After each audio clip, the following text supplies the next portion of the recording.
News express ಎಟ್ 6ಗೆ ಸ್ವಾಗತ. ನಾನು ಸುಕನ್ಯಾ. ನಟ ಸಂಚಾರಿ ವಿಜಯ್ ಬಾಳಿಗೆ ವಿಧಿಯೇ ವಿಲನ್ ಆಗಿದ್ದು ಹೇಗೆ?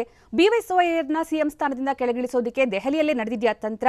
ವೈರಸ್ ಸಂಕಷ್ಟದ ಮಧ್ಯೆ ಸ್ಕೂಲ್ ಓಪನ್ಗೆ ಮುಹೂರ್ತ. ಇದೆಲ್ಲವನ್ನ ನೋಡೋಣ.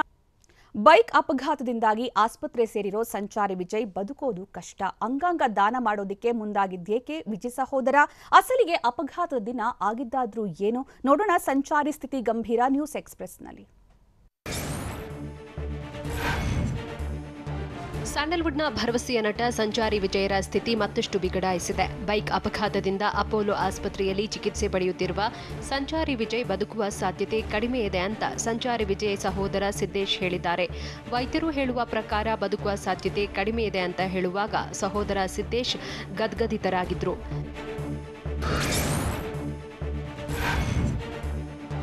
ಸಂಚಾರಿ ವಿಜಯ್ ಆಸ್ಪತ್ರೆಗೆ ದಾಖಲಾಗಿ 2 ದಿನಗಳೇ ಕಳೆದಿದ್ರೂ ಇನ್ನೂ ಚೇತರಿಸಿಕೊಂಡಿಲ್ಲ.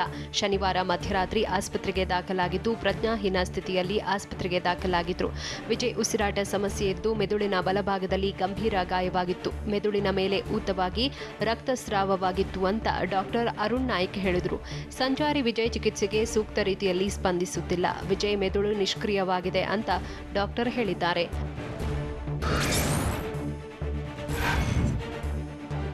ನಾವು ಏನೇ ಚಿಕಿತ್ಸೆ ಕೊಟ್ಟರೂ ವಿಜಯರ ಮೆದುಳಿನ ಊತ ಕಡಿಮೆಯಾಗುತ್ತಿಲ್ಲ ಅಂತ ಡಾಕ್ಟರ್ ಅರುಣ್ ಹೇಳಿದ್ರು. ದೇಹದ ಉಳಿದ ಭಾಗ ಕಾರ್ಯನಿರ್ವಹಿಸುತ್ತಿದೆ, ಆದರೆ ಶಿಷ್ಟಾಚಾರದ ಪ್ರಕಾರವೇ ಸಂಚಾರಿ ವಿಜಯ್ಗೆ ಚಿಕಿತ್ಸೆ ನೀಡಲಾಗುತ್ತಿದೆ. ಮೆದುಳು ನಿಷ್ಕ್ರಿಯ ಹಂತದಲ್ಲಿ ಬಿಪಿ ಕಂಟ್ರೋಲ್ ಇರಲ್ಲ, ರಕ್ತ ಸರಬರಾಜು ಸರಿಯಾಗಿ ಆಗದಿದ್ದರೆ ಸಮಸ್ಯೆಯಾಗುತ್ತೆ ಅಂತ ಡಾಕ್ಟರ್ ಅರುಣ್ ನಾಯ್ಕ್ ಹೇಳಿದ್ರು.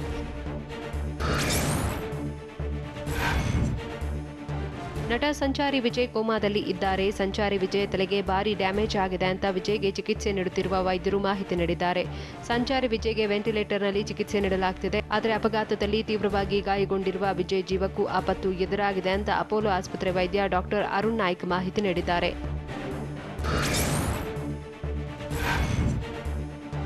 ಅಪೋಲೋ ಆಸ್ಪತ್ರೆಯಲ್ಲಿ ಸಂಚಾರಿ ವಿಜಯ್ಗೆ ಚಿಕಿತ್ಸೆ ನೀಡಲಾಗುತ್ತಿದ್ದು ಸಂಚಾರಿ ವಿಜಯ್ ಅವರ ಸಂಪೂರ್ಣ ಚಿಕಿತ್ಸಾ ವೆಚ್ಚವನ್ನು ಭರಿಸುತ್ತೇವೆ ಎಂದು doctor CN Ashwath Narayan foundation ಹೇಳಿದೆ. ಈ ಬಗ್ಗೆ ಅಪೋಲೋ ಆಸ್ಪತ್ರೆ ಜೊತೆ ಡಿಸಿಎಂ ಅಶ್ವಥ್ ನಾರಾಯಣ್ ಚರ್ಚೆ ಕೂಡ ನಡೆಸಿದ್ದಾರೆ. ಅಪೋಲೋ ಆಸ್ಪತ್ರೆಯಲ್ಲಿ ಸಂಚಾರಿ ವಿಜಯ್ಗೆ ಚಿಕಿತ್ಸೆ ಮುಂದುವರೆದಿದ್ದು ನಟ ವಿಜಯ್ ಪರಿಸ್ಥಿತಿ ಗಂಭೀರವಾಗಿದೆ.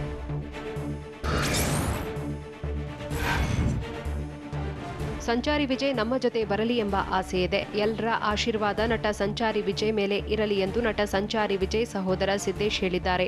ಇದೇ ವೇಳೆ ರಾಜ್ಯ ಸರ್ಕಾರಕ್ಕೆ ಧನ್ಯವಾದ ತಿಳಿಸಿರುವ ವಿಜಯ್ ಸಹೋದರ, ವಿಜಯ್ ನನ್ನ ಸ್ಟ್ರೆಂತ್, ಅವನೇ ನನಗೆಲ್ಲ ಎಂದಿದ್ದಾರೆ. ಅವನಿಲ್ಲದೆ ನನ್ನಿಂದ ಮಾತನಾಡುವುದಕ್ಕೂ ಆಗುತ್ತಿಲ್ಲ ಅಂತ ವಿಜಯ್ ಸಹೋದರ ಸಿದ್ದೇಶ್ ಭಾವುಕರಾದರು.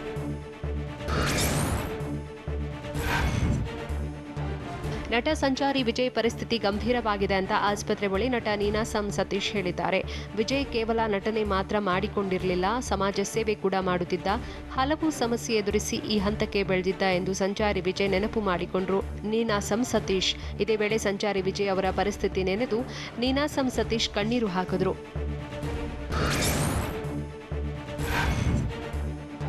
ನಟ ಸಂಚಾರಿ ವಿಜಯ್ ಒಳ್ಳೆಯ ವಿದ್ಯಾವಂತ, ನಟನೆ ಮಾಡಬೇಕೆಂದು ಬಂದು ಒಳ್ಳೆಯ ಹೆಸರು ತಂದಿದ್ದಾರೆ ಅಂತ ನಟ ಜಗ್ಗೇಶ್ ಹೇಳಿದ್ದಾರೆ. ಸಂಚಾರಿ ವಿಜಯ್ ನಟನೆಗೆ ರಾಷ್ಟ್ರೀಯ ಪ್ರಶಸ್ತಿ ಬಂದಿದೆ. ನಟನಾಗಿ ಒಳ್ಳೆಯ ಹೆಸರು ತಂದಿದ್ದಾರೆ. ನಟ ವಿಜಯ್ ಇನ್ನೂ ಉಸಿರಾಡ್ತಿದ್ದು ಚಿಕಿತ್ಸೆ ಮುಂದುವರೆದಿದೆ ಅಂತ ನಟ ಜಗ್ಗೇಶ್ ತಿಳಿಸಿದರು.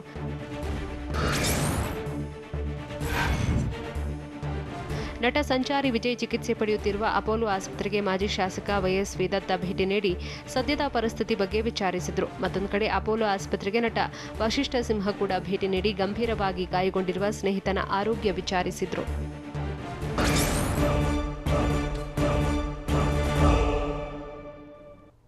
ಸಿಎಂ ಬಿಎಸ್ವೈ ಬದಲಾವಣೆಗೆ ದೆಹಲಿಯಲ್ಲೇ ನಡೀತಾ ಸ್ಕೆಚ್. ಯಡಿಯೂರಪ್ಪ ಕುರ್ಚಿ ಮೇಲೆ ಕಣ್ಣಿಟ್ಟಿದ್ದಾರಾ ಅರವಿಂದ್ ಬೆಲ್ಲದ್? ಕಿಮ್ಸ್ ಆಸ್ಪತ್ರೆ ಕರ್ಮಕಾಂಡದ ವಿರುದ್ಧ TV9 ಸಮರ. ಕೇಸ್ ವರ್ಗಾವಣೆಯಾಗಿದ್ದು ಎಲ್ಲಿಗೆ? ನೋಡೋಣ ಸಮಗ್ರ ಕರ್ನಾಟಕ ನ್ಯೂಸ್ ಎಕ್ಸ್‌ಪ್ರೆಸ್‌ನಲ್ಲಿ.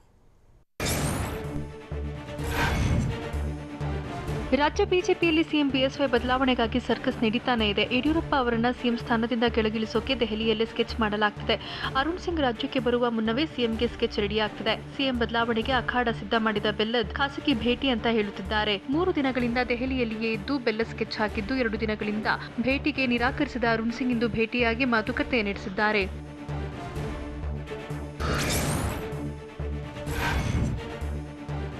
ದೆಹಲಿಗೆ ತೆರಳಿದ್ದ ಶಾಸಕ ಅರವಿಂದ್ ಬೆಲ್ಲದ್ ಕರ್ನಾಟಕ ರಾಜ್ಯ ಬಿಜೆಪಿ ಉಸ್ತುವಾರಿ ಅರುಣ್ ಸಿಂಗ್ರನ್ನ ಭೇಟಿಯಾಗಿ ಮಾತುಕತೆ ನಡೆಸಿದ್ದಾರೆ. ಸುಮಾರು 20 ನಿಮಿಷಗಳ ಕಾಲ ಅರವಿಂದ್ ಬೆಲ್ಲದ್ ಚರ್ಚೆ ನಡೆಸಿದ್ರು.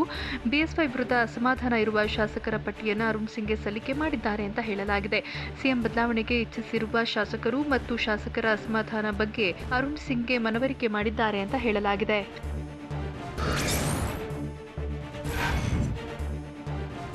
ರಾಜ್ಯದಲ್ಲಿ ಸಿಎಂ ಬಿಎಸ್ವೈ ಅವರನ್ನ ಬದಲಾವಣೆ ಮಾಡಲೇಬೇಕು ಅಂತ ಸಿಪಿ ಯೋಗೇಶ್ವರ್ ಮತ್ತು ಅರವಿಂದ್ ಬೆಲ್ಲದ್ ಪ್ಲಾನ್ ಮಾಡ್ತಿದ್ದಾರೆ ಅಂತ ಎಂಎಲ್ಸಿ ಆಯನೂರು ಮಂಜುನಾಥ್ ಪರೋಕ್ಷವಾಗಿ ಹೇಳಿದ್ದಾರೆ. ಶಿವಮೊಗ್ಗದಲ್ಲಿ ಮಾತನಾಡಿದ ಆಯನೂರು, ಯಾರೋ ಒಬ್ಬ ಅರವಿಂದ್ ಬೆಲ್ಲದ್ ಎಂಬ ಮನುಷ್ಯ ಮುಖ್ಯಮಂತ್ರಿ ಕನಸು ಕಾಣ್ತಿದ್ದಾನೆ. ತಾವೇ ಗೆದ್ದು ಬರಬೇಕಾದ್ರೆ ತಿಣುಕಾಡುವಂತಹ ಮನುಷ್ಯ ಆತ. ಮುಖ್ಯಮಂತ್ರಿ ಆಗಬೇಕು ಅಂತ ಕನಸು ಕಾಣ್ತಿರ್ಬೇಕಾದ್ರೆ ಕನಸು ಕಾಣೂರಿಗೆ ಯಾರು ಬೇಡ ಅಂತಾರಾ? ಅವರಿಬ್ಬರು ಸೇರಿ ಇದನ್ನ ಪ್ಲಾನ್ ಮಾಡ್ತಿದ್ದಾರೆ ಅಂತ ಹೇಳಿದ್ರು.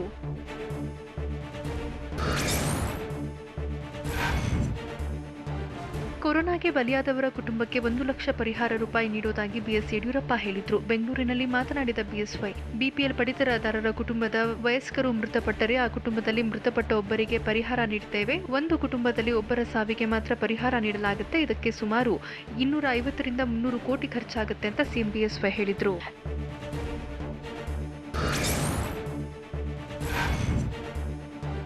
ರಮೇಶ್ ಜಾರಕಿಹೊಳಿ ದಾಖಲಿಸಿದ ಬ್ಲಾಕ್ಮೇಲ್ ಪ್ರಕರಣಕ್ಕೆ ಸಂಬಂಧಪಟ್ಟಂತೆ ಎಸ್ಐಟಿ ವಿಚಾರಣೆಗೆ ಆರೋಪಿ ನರೇಶ್ ಹಾಜರಾಗಿದ್ದಾರೆ. ಇಂದು ಬೆಳಗ್ಗೆ 11 ಗಂಟೆಗೆ ಹಾಜರಾಗುವಂತೆ ಎಸ್ಐಟಿ ನೋಟಿಸ್ ನೀಡಿತ್ತು. ಎಸ್ಐಟಿ ಮೊನ್ನೆಯಷ್ಟೇ ಆರೋಪಿಗಳಿಂದ ಪ್ರಾಥಮಿಕ ಮಾಹಿತಿ ಪಡೆದಿತ್ತು. ಆಡುಗೋಡಿ ಟೆಕ್ನಿಕಲ್ ಸೆಲ್ನಲ್ಲಿ ವಿಚಾರಣೆ ನಡೆಸಲಾಗಿತ್ತು. ಇಂದು ಮತ್ತೆ ವಿಚಾರಣೆಗೆ ಹಾಜರಾಗುವಂತೆ ಸೂಚಿಸಲಾಗಿತ್ತು.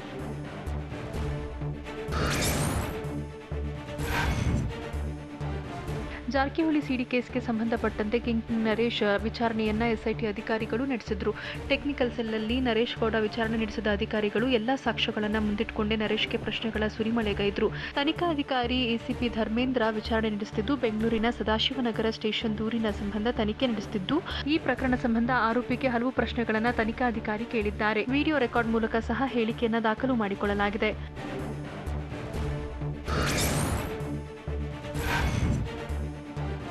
ಹುಬ್ಬಳ್ಳಿಯ ಕಿಮ್ಸ್ ಆಸ್ಪತ್ರೆಯಲ್ಲಿ ಕೆಲಸಗಳ್ಳರ ಬಗ್ಗೆ ಟಿವಿ9 ರಹಸ್ಯ ಕಾರ್ಯಾಚರಣೆ ನಡೆಸಿ ಈ ಬಗ್ಗೆ ವರದಿ ಪ್ರಸಾರ ಮಾಡಿ 1 ವಾರ ಕಳೆದರೂ ಕ್ರಮ ಕೈಗೊಂಡಿಲ್ಲ. ಕಳ್ಳ ವೈದ್ಯರ ಕುರಿತು ನಮಗೂ ದೂರು ಬಂದಿತ್ತು ಅಂತ ಆರೋಗ್ಯ ಸಚಿವರೇ ಹೇಳಿದರೂ ಕ್ರಮ ಕೈಗೊಂಡಿಲ್ಲ. ಹೀಗಾಗಿ ಜನಾಕ್ರೋಶ ವ್ಯಕ್ತವಾಗಿದ್ದು, ಕೆಲಸಗಳ್ಳರ ವಿರುದ್ಧ ಕ್ರಮ ಕೈಗೊಳ್ಳುವ ಹೇಳಿಕೆ ಕೇವಲ ಮಾತಿಗೆ ಸೀಮಿತವಾಯ್ತಾ ಅಂತ ಅನುಮಾನ ಮೂಡಿದೆ.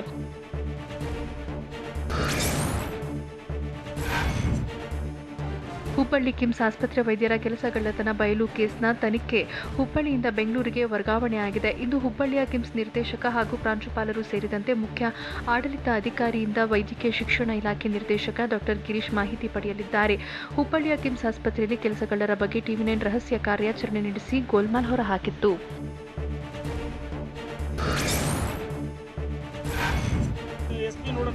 ದಾವಣಗೆರೆ ಎಸ್ಪಿ ರಿಷಂತ್ಗೆ ಹೊನ್ನಾಳಿ ಶಾಸಕ ಎಂಪಿ ರೇಣುಕಾಚಾರ್ಯ ಆವಾಸ್ ಹಾಕಿದ್ದಾರೆ. ಎಸ್ಪಿ ರಿಷಂತ್ ಮರಳು ಅಡ್ಡೆ ಮೇಲೆ ರೇಡ್ ಮಾಡೋಕೆ ಸೂಚನೆ ಬೆನ್ನಲ್ಲೇ ನಿನ್ನೆ ದಾವಣಗೆರೆ ಜಿಲ್ಲೆ ಹೊನ್ನಾಳಿ ತಾಲೂಕಿನ ಹರಳಹಳ್ಳಿ ಹಿರೇಮಳಲ್ಯ ಮರಳು ಅಡ್ಡೆ ಮೇಲೆ ಪೊಲೀಸರು ರೇಡ್ ಮಾಡಿದ್ರು. ಅಕ್ರಮವಾಗಿ ಸಂಗ್ರಹಿಸಿದ ಮರಳು ಅಡ್ಡೆ ಮೇಲೆ ದಾಳಿ ನಡೆಸಿದ ಹೊನ್ನಾಳಿ ಸಿಪಿಐ ದೇವರಾಜ್ಗೆ ಕರೆ ಮಾಡಿ ಎಸ್ಪಿಗೆ ಶಾಸಕ ರೇಣುಕಾಚಾರ್ಯ ಆವಾಸ್ ಹಾಕಿದ್ದಾರೆ. ಸದ್ಯ ಈ ವಿಡಿಯೋ ಈಗ ಎಲ್ಲೆಡೆ ವೈರಲ್ ಆಗಿದೆ.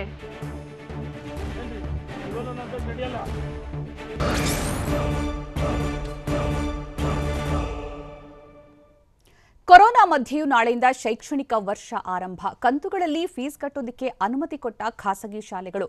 ಪೋಷಕರು ಫೀಸ್ ಕಟ್ಟುವ ಗೊಂದಲ ಮೂಡಿದ್ಯಾಕೆ ನೋಡೋಣ ಫೀಸ್ ಟಾರ್ಚರ್ ನ್ಯೂಸ್ ಎಕ್ಸ್‌ಪ್ರೆಸ್‌ನಲ್ಲಿ. 2021-22ನೇ ಸಾಲಿನಲ್ಲಿ ಖಾಸಗಿ ಶಾಲಾ ಶುಲ್ಕ ವಿಚಾರಕ್ಕೆ ಸಂಬಂಧಪಟ್ಟಂತೆ ರುಪ್ಸಾ ಹಲವು ನಿರ್ಧಾರ ಕೈಗೊಂಡಿದೆ.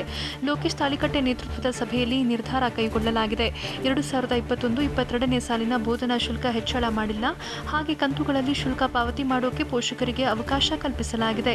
ಇನ್ನು ಶುಲ್ಕ ಪಾವತಿಗೆ ಟಾರ್ಚರ್ ಕೊಡುವವರ ವಿರುದ್ಧ ಕಠಿಣ ಕ್ರಮ ಕೈಗೊಳ್ಳಿ ಅಂತ ಸರ್ಕಾರಕ್ಕೆ ಮನವಿ ಮಾಡಲಾಗಿದೆ.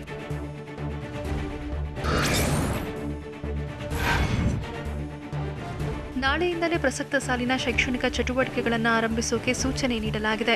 ನಾಳೆಯಿಂದ ಶಾಲಾ ಚಟುವಟಿಕೆ ಆರಂಭಿಸುವಂತೆ ಶಿಕ್ಷಣ ಇಲಾಖೆ ಸೂಚಿಸಿದೆ. ಜುಲೈ 1ರಿಂದ ಶೈಕ್ಷಣಿಕ ವರ್ಷ ಶಾಲಾ ತರಗತಿಗಳು ಆರಂಭವಾಗಲಿದೆ. ನಾಳೆಯಿಂದ ಮಕ್ಕಳ ಶಾಲಾ ದಾಖಲಾತಿ ಪ್ರಾರಂಭಿಸಿ 31/8/2021 ಒಳಗೆ ಮುಕ್ತಾಯಗೊಳಿಸಬೇಕು ಅಂತ ಆದೇಶ ನೀಡಲಾಗಿದೆ.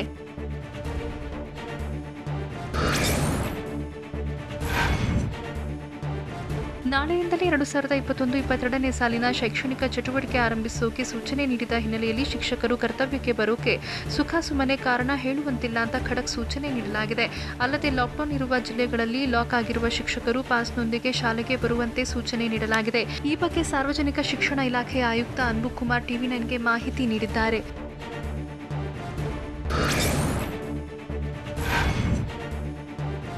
ಕೋವಿಡ್ ಸಮಯದಲ್ಲಿ ವೈದ್ಯರು, ಪೌರಕಾರ್ಮಿಕರ ಮಾದರಿಯಲ್ಲಿ ಶಿಕ್ಷಕರು ಕೆಲಸ ಮಾಡಬೇಕು ಅಂತ ಶಿಕ್ಷಣ ಇಲಾಖೆ ಆಯುಕ್ತ ಅನ್ಬು ಕುಮಾರ್ ಹೇಳಿದ್ದಾರೆ.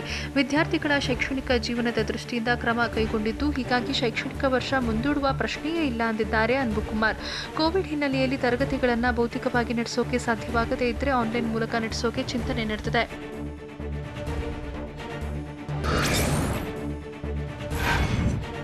ಜುಲೈ 3ನೇ ವಾರದಲ್ಲಿ ಎಸ್ಎಸ್ಎಲ್ಸಿ ಪರೀಕ್ಷೆ ನಡೆಸೋಕೆ ಶಿಕ್ಷಣ ಇಲಾಖೆ ತಯಾರಿ ಹಿನ್ನೆಲೆಯಲ್ಲಿ ಪರೀಕ್ಷೆ ಕರ್ತವ್ಯಕ್ಕೆ ಹಾಜರಾಗುವ ಶಿಕ್ಷಕರು ಕಡ್ಡಾಯವಾಗಿ ವ್ಯಾಕ್ಸಿನ್ ಹಾಕಿಸಿಕೊಂಡಿರಬೇಕು ಅಂತ ಸೂಚಿಸಲಾಗಿದೆ.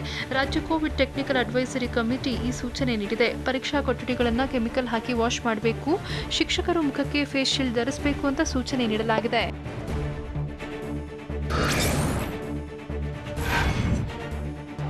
ಕೊರೋನಾ ಸಂಕಷ್ಟದಲ್ಲಿಯೂ ಶಾಲಾ ಶುಲ್ಕ ಕಡಿತ ಆಗುತ್ತಾ ಅನ್ನೋ ಗೊಂದಲ ಮುಂದುವರೆದಿದೆ. ಶುಲ್ಕ ಕಡಿತ ಇಲ್ಲ ಅಂತ ಖಾಸಗಿ ಶಾಲೆಗಳ ಒಕ್ಕೂಟ ಬಿಗಿ ಪಟ್ಟು ಹಿಡಿದಿವೆ. ಆದರೆ ಖಾಸಗಿ ಶಾಲಾ ಶುಲ್ಕ ವಿಚಾರದಲ್ಲಿ ಸರ್ಕಾರದ ನಿಲುವೇನು ಅನ್ನೋದು ಮಾತ್ರ ಇನ್ನೂ ಸ್ಪಷ್ಟವಾಗಿಲ್ಲ. ನಾಳೆಯಿಂದ ಶಾಲಾ ದಾಖಲಾತಿ ಶುರುವಾದರೂ ಫೀಸ್ ಬಗ್ಗೆ ಮಾತ್ರ ಗೊಂದಲ ಇನ್ನೂ ನಿಂತಿಲ್ಲ. ಸರ್ಕಾರದ ನಿರ್ಲಕ್ಷ್ಯದಿಂದ ಪೋಷಕರಲ್ಲೂ ಆತಂಕ ಹೆಚ್ಚಾಗಿದೆ.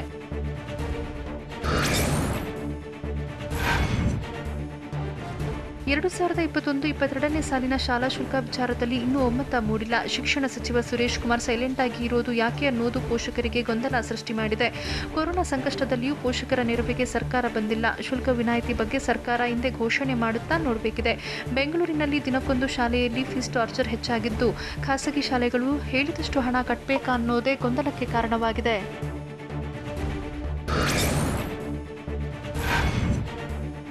ಕೊರೋನಾದಿಂದ ದುಡಿಮೆ ಇಲ್ಲದೆ ಪೋಷಕರು ಕಂಗೆಟ್ಟಿದ್ರೆ ಹಣ ಇಲ್ಲದೆ ಶಾಲೆಗಳಿಗೆ ಸಂಕಷ್ಟ ಎದುರಾಗಿದೆ. 2020-21ರ ಸಾಲಿನ ಶೈಕ್ಷಣಿಕ ವರ್ಷದಲ್ಲಿ ಬೋಧನಾ ಶುಲ್ಕ 30% ಕಡಿತ ಮಾಡಿದಂತೆಯೇ ಈ ವರ್ಷವೂ ಕಡಿತ ಮಾಡುವ ಸಾಧ್ಯತೆ ಇದೆಯಾ ಅನ್ನೋ ನಿರೀಕ್ಷೆಯಲ್ಲೇ ಪೋಷಕರು ಇದ್ದಾರೆ. ಕೊರೋನಾ ಸಂಕಷ್ಟದಲ್ಲಿ ಪೋಷಕರಿಂದ ಶುಲ್ಕ ಪಾವತಿಗೆ ಹಿಂದೇಟು ಹಾಕ್ತಿದ್ದಾರೆ. 50% ಶಾಲಾ ಶುಲ್ಕ ಕಡಿತಕ್ಕೆ ರಾಜ್ಯಾದ್ಯಂತ ಪೋಷಕರು ಒತ್ತಾಯ ಮಾಡಿದ್ದಾರೆ. ಶಾಲಾ ಶುಲ್ಕ ಕಡಿತ ಇಲ್ಲ ಅಂತ ಖಾಸಗಿ ಶಿಕ್ಷಣ ಸಂಸ್ಥೆಗಳು ಹೇಳುತ್ತಿವೆ.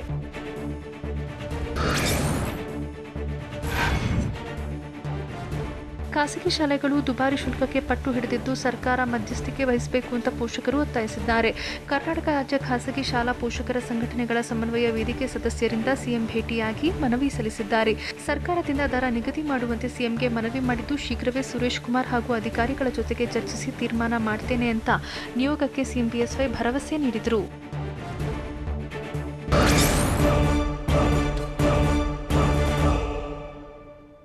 2 ತಿಂಗಳ ಬಳಿಕ ಅನ್ಲಾಕ್ ಆದ್ಮೇಲೆ ಹೇಗಿದೆ ಬೆಂಗಳೂರು ಲೈಫ್? ಮನೆಯಲ್ಲಿ ಬಂಧಿಯಾಗಿದ್ದವರು ಪಾರ್ಕ್ಗೆ ಎಂಟ್ರಿ. ಐಟಿ ಸಿಟಿಯ ಎಲ್ಲೆಲ್ಲೂ ಕೂಡ ಟ್ರಾಫಿಕ್ ಜಾಮ್ ಉಂಟಾಗಿದ್ದು ಯಾಕೆ? ಅನ್ಲಾಕ್ ಬಳಿಕ ಕೊರೋನಾ ಭೀತಿ ಶುರುವಾಗಿದ್ದು ಯಾಕೆ? ನೋಡೋಣ ಲಾಕ್ ಓಪನ್ ನ್ಯೂಸ್ ಎಕ್ಸ್‌ಪ್ರೆಸ್‌ನಲ್ಲಿ.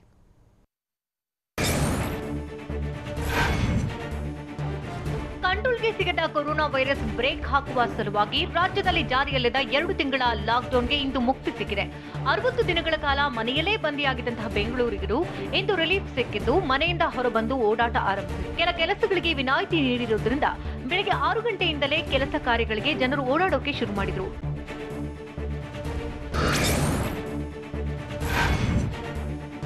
ಲಾಕ್ಡೌನ್ನಿಂದ ಮನೆಯಲ್ಲೇ ಬಂದಿಯಾಗಿದ್ದಂತಹ ಐಟಿ ಸಿಟಿ ಜನ ಅನ್ಲಾಕ್ ಆಗ್ತಾ ಇದ್ದಂತೆ ಪಾರ್ಕ್ಗಳತ್ತ ಮರಳಿದ್ರು. ಕಬ್ಬನ್ ಪಾರ್ಕ್ನಲ್ಲಿ ತಾಜಾ ಗಾಳಿಯಲ್ಲಿ ನೂರಾರು ಮಂದಿ ವಾಯು ವಿಹಾರ ಮಾಡೋ ಮೂಲಕ ನೆಮ್ಮದಿಯ ನಿಟ್ಟುಸಿರು ಬಿಟ್ರು.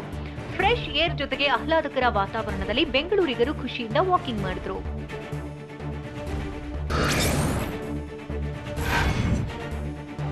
ಅನ್ಲಾಕ್ ಆಗ್ತಾ ಇದ್ದಂತೆ ಬೆಂಗಳೂರಿನತ್ತ ಜನ ವಾಪಸ್ ಬರ್ತಿದ್ದಾರೆ. ಜನ ಏಕಾಏಕಿ ಮನೆಯಿಂದ ಹೊರ ಬಂದಿದ್ದರಿಂದಾಗಿ ಮೆಜೆಸ್ಟಿಕ್ ಸುತ್ತಮುತ್ತ ಟ್ರಾಫಿಕ್ ಜಾಮ್ ಉಂಟಾಯಿತು. ರೈಲ್ವೆ ನಿಲ್ದಾಣದ ಮುಂಭಾಗದಲ್ಲಿ ವಾಹನಗಳ ಸಂಚಾರ ಹೆಚ್ಚಾಗಿತ್ತು. ಅನ್ಲಾಕ್ ಮೊದಲ ದಿನವೇ ಮೆಜೆಸ್ಟಿಕ್ ಸುತ್ತಮುತ್ತ ವಾಹನಗಳ ಓಡಾಟ ಭರ್ಜರಿಯಾಗಿತ್ತು. ರಸ್ತೆಯಲ್ಲಿ ಕಾರು, ಬೈಕ್, ಆಟೋಗಳನ್ನು ನಿಯಂತ್ರಿಸುವುದೇ ಪೊಲೀಸರಿಗೆ ಹರಸಾಹಸವಾಗಿತ್ತು.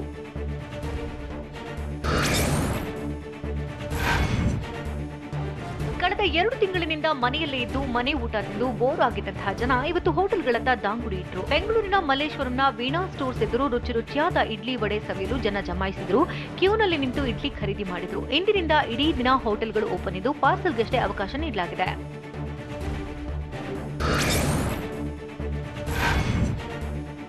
ಲಾಕ್ಡೌನ್ನಿಂದ ಬಣಗುಡ್ತಾ ಇದ್ದಂತಹ ಮಲ್ಲೇಶ್ವರಂನ ಹೂವಿನ ಮಾರ್ಕೆಟ್ ಅನ್ಲಾಕ್ ಬಳಿಕವೂ ಜನರೇ ಬರ್ತಿಲ್ಲ. ಅನ್ಲಾಕ್ ಆದ ಬೆನ್ನಲ್ಲೇ ಮಲ್ಲೇಶ್ವರಂನ ಹೂವಿನ ಮಾರ್ಕೆಟ್ ಓಪನ್ ಆಗಿದ್ದು ಗ್ರಾಹಕರಿಲ್ಲದೆ ಮಾರುಕಟ್ಟೆ ಬಿಕೋ ಅಂತಿದೆ. ದೇವಸ್ಥಾನಗಳು ಕ್ಲೋಸ್ ಆಗಿದ್ದು ಶುಭ ಕಾರ್ಯಗಳು ನಡೀತಾ ಇಲ್ಲ. ಮದುವೆಗಳು ಭಾಗಶಃ ಬಂದ್ ಆಗಿದ್ದು ಜನರ ಓಡಾಟ ಕಡಿಮೆ ಇರೋ ಕಾರಣ ಹೂ ಮಾರುಕಟ್ಟೆ ಡಲ್ ಆಗಿದೆ.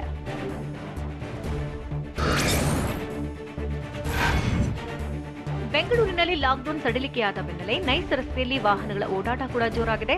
ಇಂದು ಬೆಳಗ್ಗೆಯಿಂದಲೇ ಪ್ರತಿ ನಿಮಿಷಕ್ಕೆ 60 ವಾಹನಗಳ ಸಂಚಾರ ಮಾಡ್ತಾ ಇದ್ದುದು ಕಂಡುಬಂತು.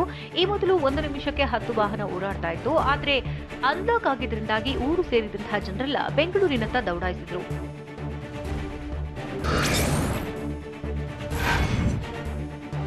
ಇಂದಿನಿಂದ ಬೆಂಗಳೂರಿನಲ್ಲಿ ಅನ್ಲಾಕ್ ಆಗಿ ಪಾರ್ಕ್ಗೆ ಎಂಟ್ರಿ ಇದ್ರೂ ಸಹ ಮಕ್ಕಳಿಗೆ ಮಾತ್ರ ಎಂಟ್ರಿ ಇಲ್ಲ. ಬೆಂಗಳೂರಿನ ಮತ್ತಿಕೆರೆಯ ಜೆಪಿ ಪಾರ್ಕ್ಗೆ ವಾಕಿಂಗ್ ಮಾಡಲು ಬಂದಂತಹ ಮಕ್ಕಳನ್ನ ವಾಪಸ್ ಕಳಿಸಲಾಯಿತು. ಕೊರೋನಾ 3ನೇ ಅಲೆ ಮಕ್ಕಳ ಮೇಲೆ ಹೆಚ್ಚಿನ ಪ್ರಭಾವ ಬೀರಲಿದೆ. ಹೀಗಾಗಿ ಪಾರ್ಕ್ಗೆ ಮಕ್ಕಳಿಗೆ ಪ್ರವೇಶವಿಲ್ಲ ಅಂತ ಸಿಬ್ಬಂದಿಗಳು ಹೇಳಿ ವಾಪಸ್ ಕಳಿಸಿದ್ರು.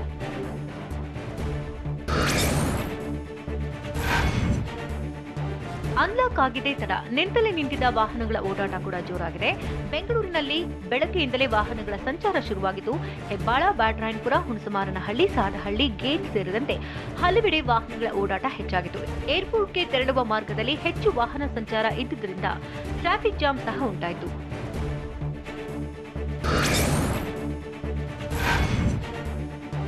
ಲಾಕ್ಡೌನ್ ಸಡಿಲಿಕೆ ಆಗ್ತಾ ಇದ್ದಂತೆ ಊರಿನಿಂದ ಜನ ಬೆಂಗಳೂರಿಗೆ ವಾಪಸ್ ಆಗ್ತಿದ್ದಾರೆ. ವಿವಿಧ ಜಿಲ್ಲೆಗಳಿಂದ ಜನರು ಬೆಂಗಳೂರಿಗೆ ಆಗಮಿಸ್ತಾ ಇದ್ದು ತುಮಕೂರು ರಸ್ತೆಯಲ್ಲಿ ವಾಹನ ಸಂಚಾರ ಜೋರಾಗಿತ್ತು. ಬೆಂಗಳೂರಿಗೆ ಬರುವವರಿಗೆ ಯಾವುದೇ ತಪಾಸಣೆ ಇಲ್ಲವಾಗಿದೆ. ತಪಾಸಣೆ ಇಲ್ಲದೆ ಬೆಂಗಳೂರಿಗೆ ನೂರಾರು ಜನ ಆಗಮಿಸ್ತಾ ಇದ್ದು ಬೆಂಗಳೂರಿನಲ್ಲಿ ಕೊರೋನಾ ಪ್ರಕರಣ ಹೆಚ್ಚಾಗೋ ಆತಂಕ ಶುರುವಾಗಿದೆ.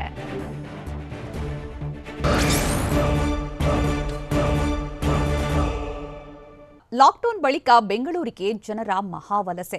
ಅನ್ಲಾಕ್ ಬಳಿಕ ಏಕಾಏಕಿ ವಾಹನ ಸಂಚಾರ ಹೆಚ್ಚಾಗಿದ್ದು ಹೇಗೆ? ಫ್ರೀಡೌನ್ ಆದ ಮೊದಲ ದಿನವೇ ಕೋವಿಡ್ ರೂಲ್ಸ್ ಬ್ರೇಕ್ ಆಯ್ತಾ? ನೋಡೋಣ ಲಾಕ್ಡೌನ್ ಎಂಡ್ ನ್ಯೂಸ್ ಎಕ್ಸ್‌ಪ್ರೆಸ್‌ನಲ್ಲಿ.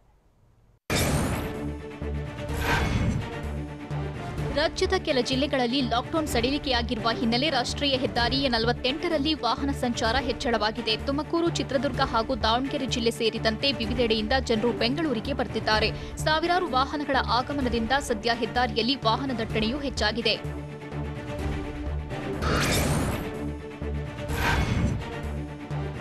ಕೊರೋನಾ ಸೋಂಕಿನ ಅಬ್ಬರ ಕಡಿಮೆಯಾಗ್ತಿದ್ದಂತೆ ಜನ ಮೈ ಮರೆತಿದ್ದಾರೆ. ವಿಜಯಪುರ ಎಪಿಎಂಸಿ ಮಾರುಕಟ್ಟೆಯಲ್ಲಿ ಮಾವಿನ ಹಣ್ಣು ಖರೀದಿಗೆ ಜನರು ಮುಗಿಬಿದ್ದಿದ್ರು. ದೈಹಿಕ ಅಂತರ ಮರೆತಿದ್ದ ಜನ ಖರೀದಿಯಲ್ಲಿ ಬ್ಯುಸಿಯಾಗಿದ್ರು. ಅಲ್ಲದೆ ಮಾಸ್ಕ್ ಕೂಡ ಧರಿಸದೆ ಗ್ರಾಹಕರು ನಿರ್ಲಕ್ಷ್ಯ ವಹಿಸಿದ್ದು ವಿಜಯಪುರ ಎಪಿಎಂಸಿ ಮಾರುಕಟ್ಟೆಯಲ್ಲಿ ಕಂಡುಬಂತು.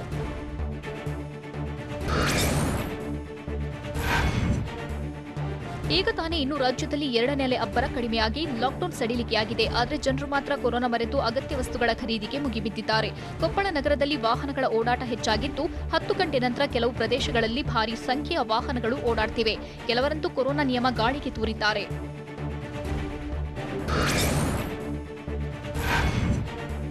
ಬೆಂಗಳೂರು ಗ್ರಾಮಾಂತರ ಜಿಲ್ಲೆಯ ನೆಲಮಂಗಲದ ನವಯುಗ ಟೋಲ್ನಲ್ಲಿ ವಾಹನಗಳ ಓಡಾಟ ಹೆಚ್ಚಾಗಿದೆ. ಅಂದಹಾಗೆ ರಾಜ್ಯದ ವಿವಿಧ ಜಿಲ್ಲೆಗಳಿಂದ ಲಕ್ಷಾಂತರ ಜನರು ಬೆಂಗಳೂರಿಗೆ ಬರ್ತಿದ್ದು ಮಳೆ ನಡುವೆ ಸಿಕ್ಕಾಪಟ್ಟೆ ಟ್ರಾಫಿಕ್ ಜಾಮ್ ಉಂಟಾಗಿದೆ. ತುಮಕೂರು ಬೆಂಗಳೂರು ರಸ್ತೆ ಫುಲ್ ಆಗಿದ್ದು ತಮ್ಮ ತಮ್ಮ ಜಾಗ ತಲುಪಲು ಜನ ಪರದಾಡ್ತಿದ್ದಾರೆ.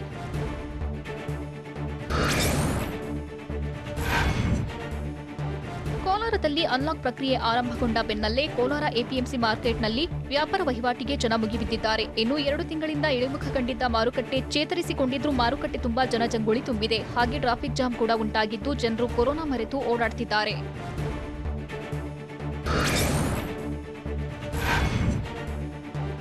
ಕೊರೋನಾ ಸೋಂಕು ನಿಯಂತ್ರಣಕ್ಕೆ ಚಿಕ್ಕಬಳ್ಳಾಪುರ ಜಿಲ್ಲೆಯಲ್ಲಿ 4 ದಿನಗಳಿಂದ ಸಂಪೂರ್ಣ ಲಾಕ್ಡೌನ್ ಮಾಡಲಾಗಿದೆ. ಆದರೆ ಇಂದು ಅನ್ಲಾಕ್ ಆಗ್ತಿದ್ದಂತೆ ಜನ ಅಗತ್ಯ ವಸ್ತು ಖರೀದಿಗೆ ಮುಗಿಬಿದ್ದಿದ್ದಾರೆ.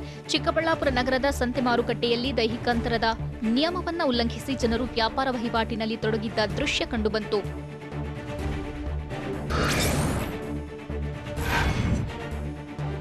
ಬೆಳಗಾವಿಯಲ್ಲಿ ಅಗತ್ಯ ವಸ್ತು ಖರೀದಿಗೆ ಜನ ಬೆಳ್ಳಂಬೆಳಗ್ಗೆ ಮುಗಿಬಿದ್ದಿದ್ರು. ಅಗತ್ಯ ವಸ್ತು ಖರೀದಿಗೆ ಮಾರುಕಟ್ಟೆಯಲ್ಲಿ ಜನಜಂಗುಳಿ ನೆರೆದಿತ್ತು. 1 ವಾರ ಲಾಕ್ಡೌನ್ ಕಂಟಿನ್ಯೂ ಹಿನ್ನೆಲೆಯಲ್ಲಿ ಭಾರಿ ಸಂಖ್ಯೆಯಲ್ಲಿ ಜನ ಮಾರುಕಟ್ಟೆಗೆ ಆಗಮಿಸಿದ್ರು. ಆದರೆ ದೈಹಿಕ ಅಂತರವನ್ನ ಮರೆತು ವ್ಯಾಪಾರದಲ್ಲಿ ಫುಲ್ ಬ್ಯುಸಿಯಾಗಿದ್ರು. ರವಿವಾರ ಪೇಟೆ ಮತ್ತು ಗಣಪತಿ ಗಲ್ಲಿಯಲ್ಲಿ ಭಾರಿ ಜನಸಂಖ್ಯೆ ನೆರೆದಿತ್ತು.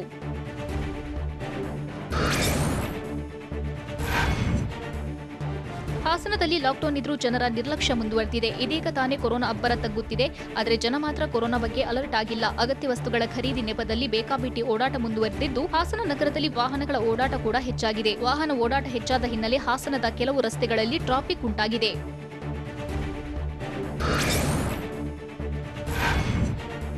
ಲಾಕ್ಡೌನ್ನಲ್ಲಿ ಸಡಿಲಿಕೆ ಆಗ್ತಿದ್ದಂತೆ ಜನರ ಬೇಜವಾಬ್ದಾರಿ ಮುಂದುವರೆದಿದೆ. ಹಾವೇರಿ ನಗರದ ಲಾಲ್ ಬಹದ್ದೂರ್ ಶಾಸ್ತ್ರಿ ಮಾರ್ಕೆಟ್ನಲ್ಲಿ ಜನ ಮಾಸ್ಕ್ ಧರಿಸದೆ ನಿರ್ಲಕ್ಷ್ಯ ತೋರಿದ್ರು.